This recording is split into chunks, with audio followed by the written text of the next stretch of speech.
Find a good waffle, that's hard. Well, I come to the city a lot. Waffle House is always a good thing. They're chocolate chip pancake waffles. They don't overdo the chocolate chips.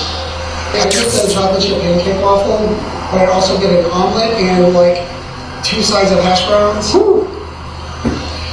I knew cheesy hash browns before you stay. Oh, cheese and with onions, and sometimes capped. Little monkey. Getting the spot.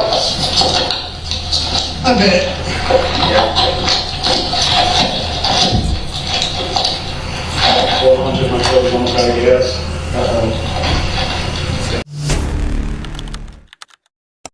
It begins with a voice, calm, almost casual. Inside a moving vehicle, law enforcement officers exchange small talk with a man seated among them. They talk about food, about the cold, about ordinary things. Nothing in their tone suggests what is about to unfold. Then the vehicle slows. Someone looks out. And in a moment that feels almost too quiet for what it represents, a voice breaks the air. Oh, there she is. That is the moment investigators locate 7-year-old Athena Strand. By the time her body is found, the most critical decisions in this case have already been made. Decisions that transformed a routine delivery into a calculated chain of events. The man sitting in that vehicle is Tanner Horner, and this is the evidence vault. The case begins on November 30th, 2022, when Tanner Horner, working as a delivery driver, arrives at a residential property to drop off a package. According to his later statements, what happens next is initially described as an accident. While maneuvering his truck, he reverses and strikes Athena Strand. Get out. You're out of the truck now. You don't necessarily have to drive. You can just kind of tell me. Yeah, kind of. So I went in through here, pulled that way, and then that's when I backed up and I hit her. Okay, so you're backing up? Yeah. I went this way, backed up, and I hit her. So I grabbed the package. At first I thought I had a dog. But then I saw this girl, and... What'd she say when you hit her? Was she crying or anything? Yeah. Okay. What'd she say? She was just crying. I was trying to calm her down. Okay. And after about 10 seconds, that's when I started panicking, started realizing the implications. Okay. The particular truck I was in doesn't have a working backup camera, so it's kind of a pain in the ass most of the time. Okay. So then what do you do after you hit her? In those first moments, Athena is still alive. She is conscious, responsive, and able to speak. From an investigative standpoint, this moment represents a critical window, one where emergency services could have been contacted and the situation handled within the scope of an accident. Instead, Horner makes a decision that alters the course of events entirely. Rather than reporting the incident, he instructs Athena to get into the back of his truck. Seconds. What do you do with her? I told her to get in the back of the truck, we're going to go on a quick ride, and then we were talking the entire way. Okay. So when she gets in the truck, does she jump into the driver's side, passenger side, or where? The back of the truck. Oh, the back. Okay, because you got it open, because you got the back of it. So she gets out, you shut it. Again, I don't want to put words in your mouth. What, do you go in with her and shut it that way, or do you go around? Yeah, I shut it through the back. Okay. And then you walk around and get in the driver's seat. Yes, sir. Okay. The side door on that truck doesn't work. Okay. And then now show me your route out. So I was up in that private road. From right here. So you go. So I went in. This. Yeah. You come and back. I went through it. Went through the private road. So you go back this way on the private road? Yeah, the private road. She complies, and he leaves the property. As the vehicle moves away, Athena remains alive in the back. She continues speaking, asking questions, trying to understand what is happening. Horner, by his own account, engages her in conversation, attempting to keep her calm, while simultaneously trying to decide what to do. I listened to this dumb little voice in my head that told me, just grab her and go, and I did. Okay. So you said you didn't hurt her too bad, you just kind of bumped her, or? I mean, she had some bruises. Okay. So she's still talking to you and everything. What'd she say? She was worried that I was a kidnapper. And what What'd you tell her? I told her no. She kept asking where we were going. I didn't know what to tell her, so I would just talk to her about random things. I didn't. Rather than seeking help, he diverts from his delivery route and begins driving toward a more secluded area. This deviation becomes a key focus for investigators, as it demonstrates a shift from reaction to decision-making. The route eventually leads to a private road, isolated enough to remove the presence of immediate witnesses.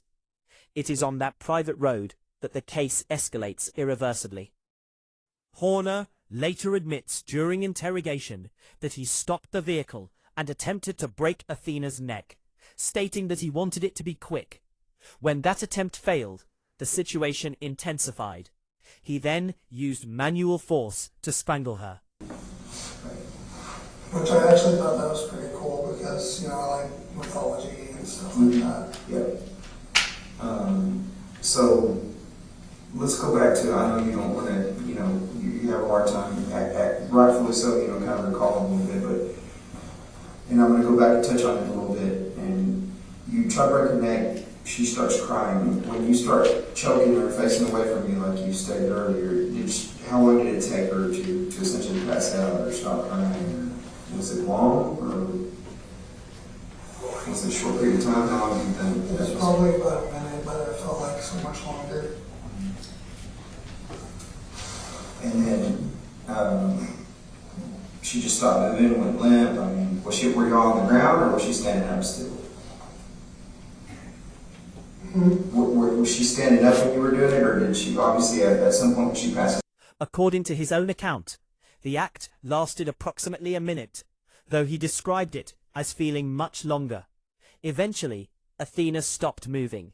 From a forensic perspective, this moment marks the transition from abduction to homicide, with investigators later relying on medical examination to confirm indicators consistent with strangulation, including trauma to the neck and signs of oxygen deprivation. Afterward, Horner returned to his vehicle and continued driving. His behavior during this phase becomes especially significant, not because of what he claimed, but because of what he did. He initially considered leaving the body along the private road, but decided against it after noticing passing vehicles. So this is where you're at. And you're there how long, you think? Probably about 20, 30 minutes. Okay. So 20, 30 minutes there. You know, at first I was going to try to leave the body down there, but people kept driving past. Okay. So I was just like, maybe not right here. Okay. So you were going to dump her off right there on that private road, but decided, hey, I need to go further. I wanted to put her somewhere where someone would find her easy. Okay. In all honesty, man, I'm a parent. Like, Yeah. I want my kid found. Yeah, that's what happened. Look at me when I tell you this. This is what I'm trying to do right now. I want to bring her home. That's why we're going through this, because I want to bring her home. Okay?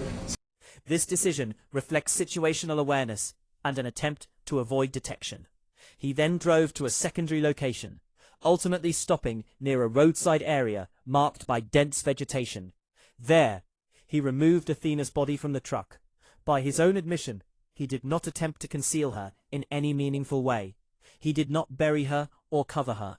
Instead, he stood near the roadside and tossed her into the brush. Over here. Okay. So that's where the bamboo brush is. Okay, so the bamboo brush is right here. And where'd you park the truck? Like right on the road, off the side of the road? So you're on the road here. Okay. And then did you have to go through the back to get her out, or did you access her through the front? I got out through the back. So you popped the back door? Yeah. Okay. You made sure nobody's around, I guess. Is that what you're going to say? I don't want the words in your mouth. Is it? I mean, okay. And then, I'm not exactly the dumbest person in the world. Yeah. Okay, so this is kind of like a little lot here. So let me actually label it. And then this is the bamboo.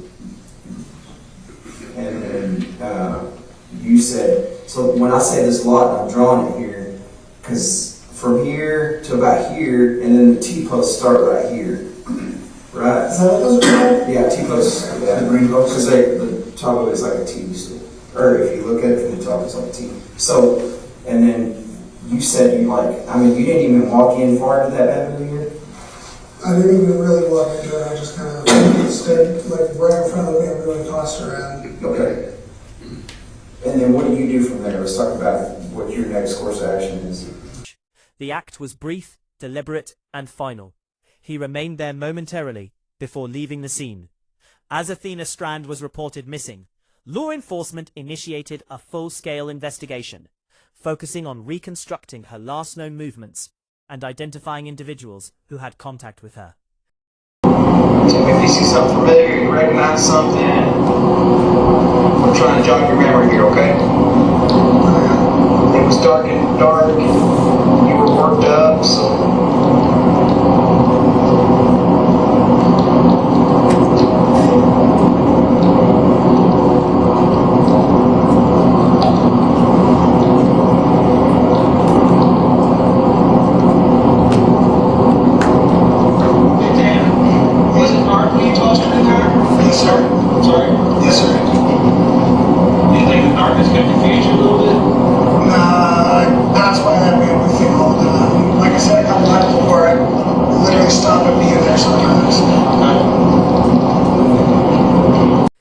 Horner quickly became a central figure. When officers located him, the initial phase of questioning began. What followed was not aggressive confrontation, but a controlled and strategic approach. During transport, officers engaged him in casual conversation, discussing everyday topics that on the surface appeared unrelated to the case. This was not incidental. It was a deliberate technique designed to lower psychological defenses and establish rapport.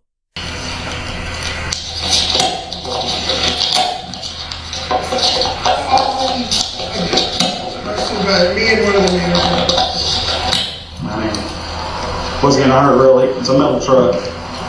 I mean, are these fabric or are they vinyl? I think I was vaping there for a little bit, but then I got sick with COVID like 2 weeks ago. And I switched back to smoking because I didn't need all the fluid on my lungs, because a friend of mine had like serious lung damage because he was vaping while he was sick. Yeah. That kind of stuck with me, so Well, they say there's more chemicals in vape stuff than nicotine. I mean, there's a lot of chemicals in nicotine, but they say it's like double what's in vape or vapes. well, with the vapes, really all it is vegetable glycerin, some nicotine, and flavor.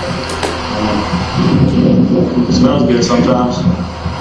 Gradually, the tone shifted. Officers began referencing locations, routes, and timelines, encouraging Horner to recall details and recognize familiar surroundings. They prompted his memory while maintaining a calm, non-confrontational presence. Over time, this approach proved effective. Horner began to provide more information, eventually agreeing to guide officers to the location where he had left Athena. As they approached the site, the atmosphere changed. The earlier casual tone gave way to focus and confirmation. When they arrived, investigators visually identified the location. Athena Strand was there. The scene was immediately secured, and standard forensic procedures followed. The area was contained, documented, and prepared for detailed examination. The recovery of the body provided investigators with a crucial evidentiary anchor, allowing them to align Horner's statements with physical findings. This alignment became central to the case, ensuring that the investigation remained grounded in verifiable evidence rather than relying solely on confession. Following the recovery, a formal interrogation was conducted. Inside a controlled environment, Horner was read his rights and agreed to continue speaking. I'll meet you back here in a second, all right? Now, let me back to where you're resting real quick before we get started. I'm ready to you on the side of the road. It's going to do the same thing, okay? You have the right to remain silent, not making any statement. Anything said can be used against your word. You have the right to have an attorney present to value prior to any question. Can the board attorney will be appointed to you. You can stop this interview at any time. Do you understand your rights? Yes, sir. All right, Tanner. We're going to get some. Investigators methodically walked him through the sequence of events, from the initial delivery to the final disposal. He admitted to striking Athena with his vehicle, removing her from the scene, and causing her death. Throughout the interrogation, investigators focused on clarity, establishing timelines, confirming actions, and identifying any inconsistencies. At one point, Horner denied any form of sexual assault. No, I didn't. What am I going to ask? You're gonna ask if I sexually assaulted her, and I did not. You didn't sexually assault her. No, sir. So everything's going to tell me that you didn't sexually assault her. With A claim that would later be evaluated through forensic examination, rather than accepted without verification.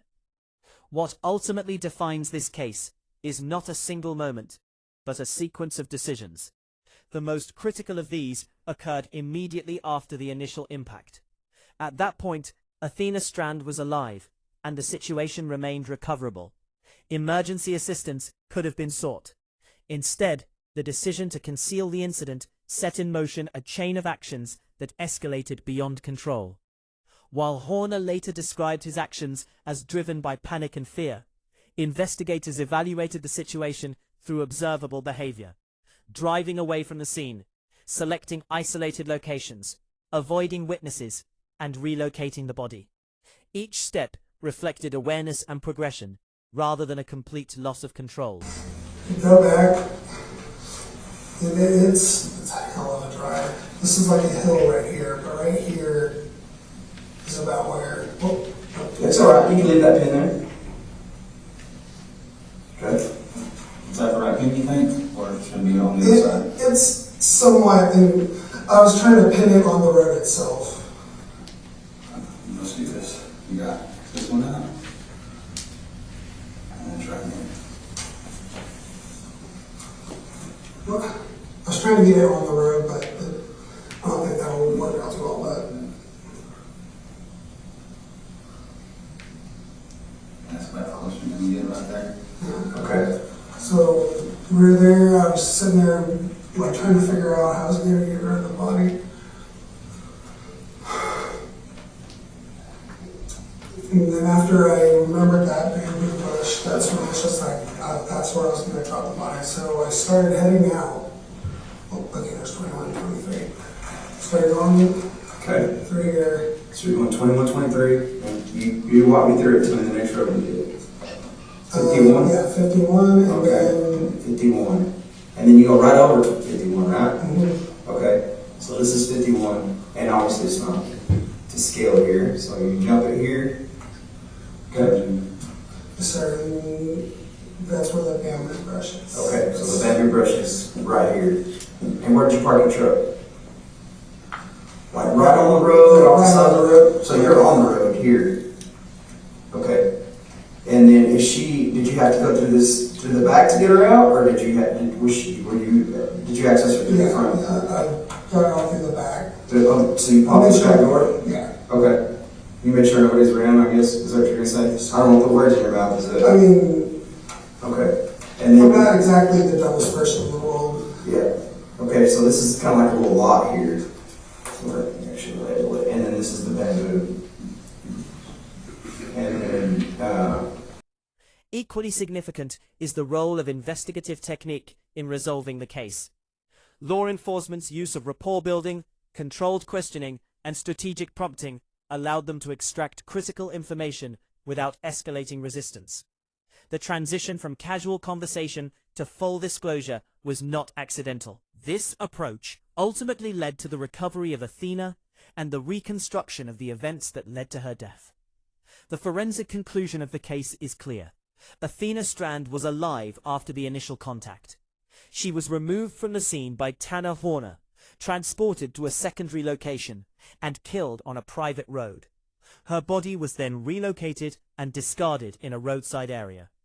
The suspect's own guidance led investigators back to her, where physical evidence, geographic consistency, and forensic analysis aligned to confirm the sequence of events. If the outcome of this case hinged on a single decision made in the immediate aftermath of an accident, it raises a broader question.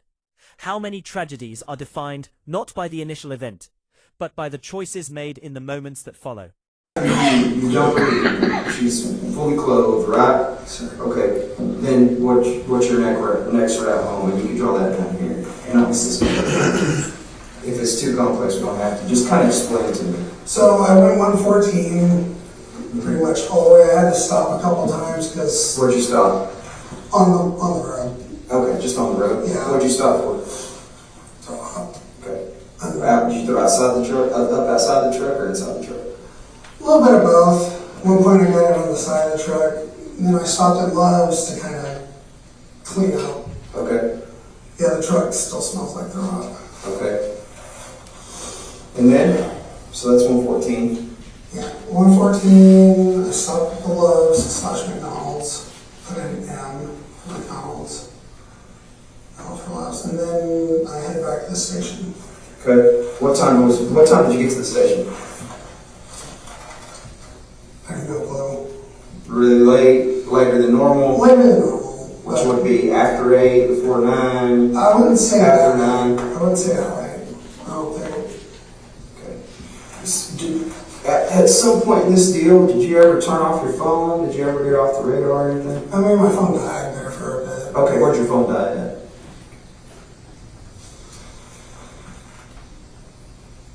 I don't remember. At some point during this, your phone Yeah. died.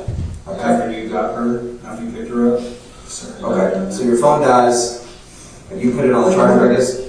My charger was kind of broken. Okay. So you put it back on the charger and it powered back up, I'm sure. And I had to fuck with it a little bit. Okay, so when you get home, what do you do? Well, my fiance picked me up from work and then just went home and went to sleep. Okay. Took my sleeping medication, watched Game of Thrones, and out. Okay. And then what time do you wake up the next day? 6 o'clock, ready to go to work. Okay. Did you make it to work on time? Mm. Late? Cassie likes to kind of drag by when she's ready. Oh, so she's taking, you can sit back down. You said Cassie, who's Cassie? Fiance, the mother of my child. Okay. So she's taking you to work, so she makes you late essentially. Every once in a while, but she works at FedEx and she works as one of the package handlers. Okay. What clothes were you wearing whenever this happened? Jeans. Jeans, those jeans, different jeans? Different jeans. Were you wearing those shoes? Yes. Okay. That shirt or a different shirt? That was a different one. I have multiple FedEx shirts. Okay. So you don't remember exactly what time, about what time did you get to that house, her house? I think you actually have the timestamp on when I did that delivery. I'm not sure. Okay, so whenever you delivered that package or whenever that package was dropped off is when you were at that house? Yes, sir. Okay, perfect. Okay. Now, did you take anything from her? And you didn't talk, because I asked you earlier, I said, did you take any of her clothes? Did you take anything from her? I mean, not that I can think of. I mean, I might have found a sock on the thing, but I just kind of threw it out. Okay. Is that a maybe, or did you find a sock? I did find a sock, but that was just... Was it one of her socks? I think so. Okay. But that's... Unless it was just some other driver's sock. Well, I mean, you would be able to know if it's a little girl's sock or a driver's sock, so you don't know either way you found a sock. Yeah. Okay. When did you find that sock? When I was stopped throwing up. Do you remember the truck number or anything that you were in? I don't remember the DOT number. You don't remember the DOT number. Do you trucks have any like numbers assigned there, like a truck 41 or whatever, you know? I don't know, we just have particular It's just routes. random. And they move them around a lot. Okay. So you don't have one particular truck assigned to you. No, like today I was in, normally we're driving in cutaways and stuff, but today I was put in a box truck, which I hate because you don't have that kind of thing right there to go back and get packages. You have to open it up from the back. Okay. So the truck was the bigger truck or a One smaller? of the bigger trucks. Okay. We have 3 different types of trucks. We have cutaways, step vans, which I prefer step vans because I'm tall and I hit my head on everything, and the weird box truck thingies. Okay. But you're one of the bigger ones, you said. Okay. And it has, describe that to me, describe that truck to me. What's the back look like? Does it have a side door and a back door, or is it just one back slide? Yeah, all of them have a side door and back door. Okay. So all of them have that. That's what it is. And the cab to the front of the truck, is it connected with the bed? Obviously. Sure. Okay. Again, that's I'm pretty sure, by the way, I do think she pooped herself also when I really don't want to say it, but you get what I'm saying. when you choked her. And here's the deal, Tanner. Remember, we're going to be completely honest to each other. All right?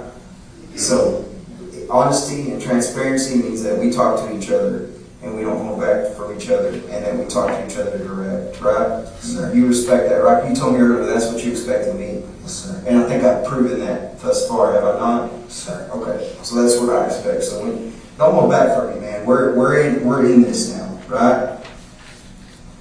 So these details and these small things and things you say to me, okay, they're not so small because there's a bigger picture. Remember, I keep talking about that bigger picture, all right? So we have to be honest with each other, and we can't hold anything back, all right? This is the time to get it off your chest. You can't keep any of this bottled up. You can't keep anything from you, because if you do, it'll tear you up inside.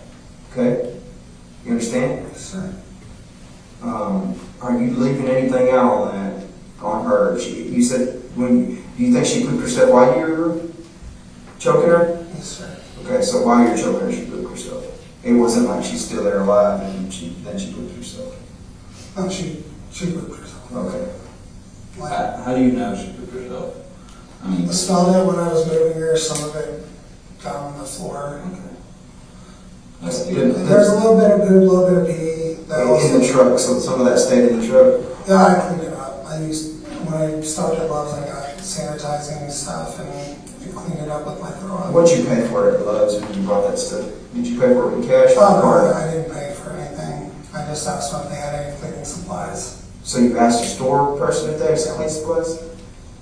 And they provided you some? Yes, sir. Do you remember what the person that you asked for looked like? Not really. No, just an employee there at the store. Male or female? No.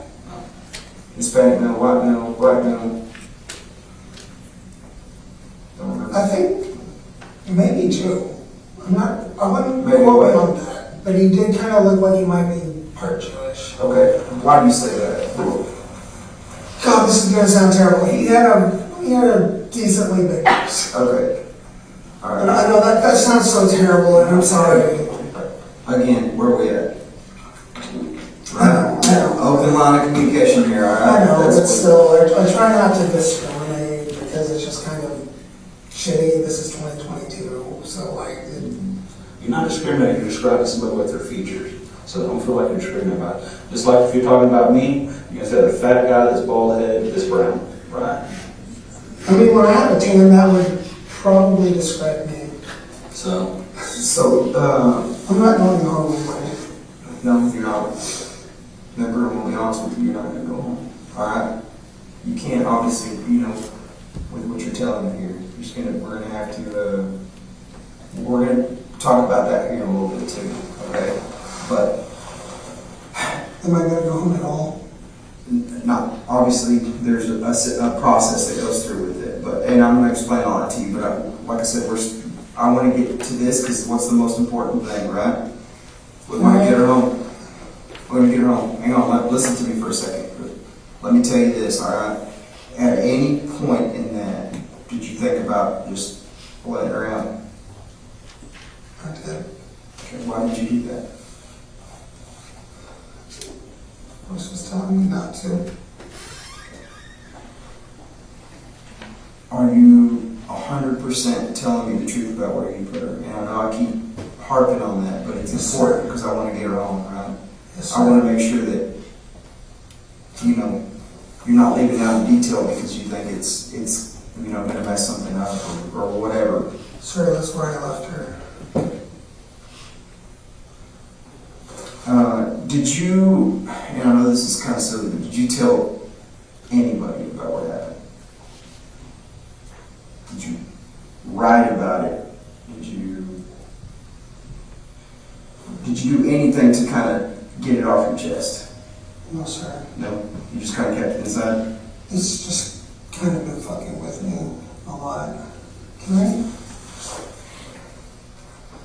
When those police officers came to talk to you, those agents came to talk to you, did you ever think about telling them what happened?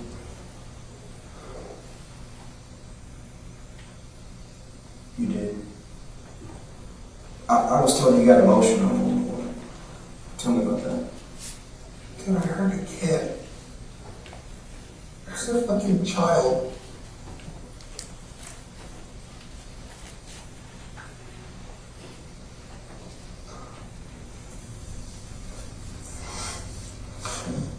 Can y'all just, You need a minute? can y'all just shoot me in the head?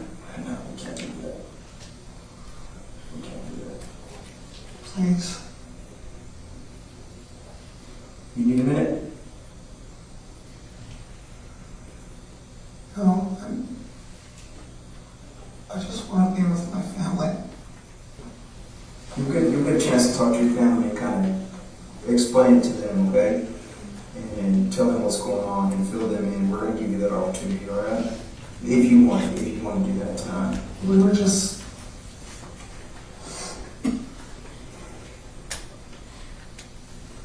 We're finally getting our shit together.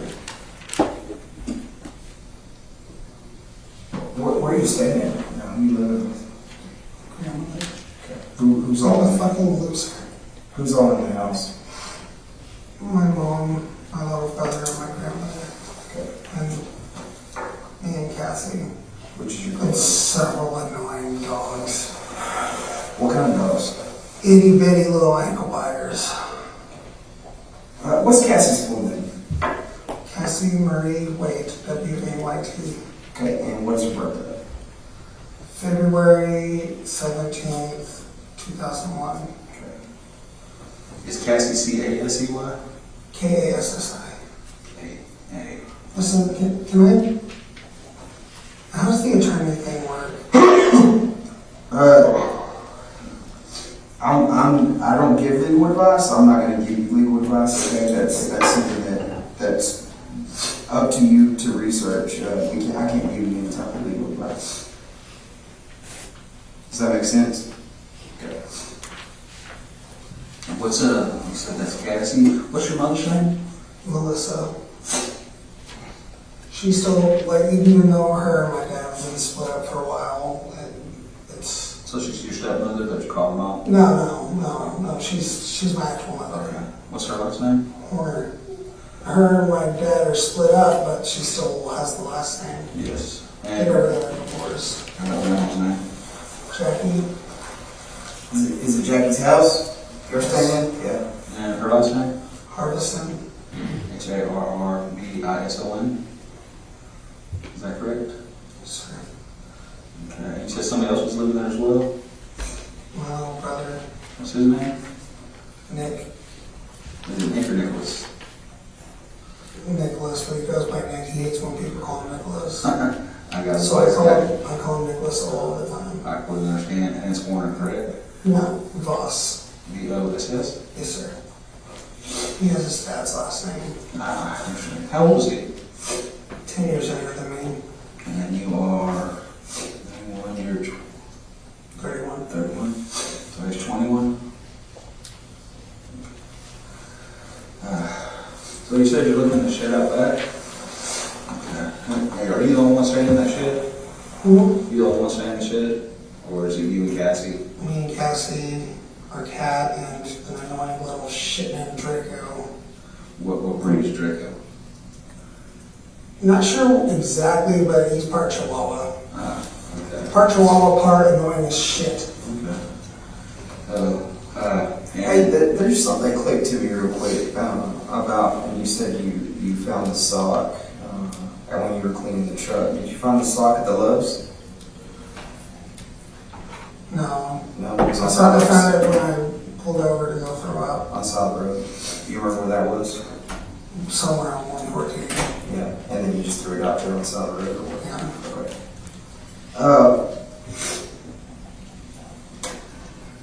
I tell you what, this is a lot for you, and I can tell that you kind of probably need to catch your thoughts for a minute, so look, give us just a second. I need nicotine. Nicotine? I'll tell you, I can do that. Let me get you a cigarette or something. A cigarette or tobacco, chewing tobacco, what do you like? Wait, Cigarette, for sure. let me find you a cigarette, and then we'll talk a little bit more, okay? This is the Evidence Vault, where we don't follow headlines, we follow evidence. If you want more deep dive investigations that focus on the facts, the process, and the truth behind real cases, subscribe and continue with us as we uncover the truth through evidence.